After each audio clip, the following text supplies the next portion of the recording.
या न्यूज बुलेटिनचे सहप्रायोजक आहेत गोकुळ.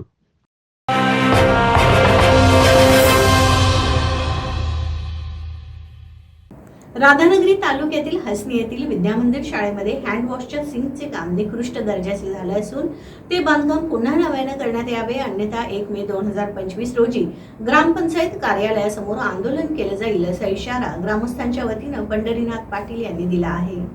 हसने ग्रामपंचायतच्या 15व्या वित्त आयोगामार्फत विद्यामंदिर शाळेमध्ये हँडवॉशच्या सिंकचे बांधकाम करण्यात आले असून ते बांधकाम ठेकेदार त्यांनी निकृष्ट दर्जाचे केले असल्याने ते बांधकाम नव्याने करण्यात यावे. जर हँडवॉशचे बांधकाम नव्याने न केल्यास दिनांक 1 मे 2025 रोजी ग्रामपंचायत कार्यालयासमोर ग्रामस्थांच्या वतीने आंदोलन केले जाईल, असे इशाऱ्याचे निवेदन सरपंच ग्रामसेवक यांना देण्यात आले असून या निवेदनावर दिनेश तांबे, संतोष सावंत, प्रभाकर सावंत, दिग्विजय सुतार, रवींद्र सावंत, लक्ष्मण सावंत इत्यादी ग्रामस्थांच्या सह्या असल्याचे ग्रामस्थांच्या वतीने पंढरीनाथ पाटील यांनी सांगितले.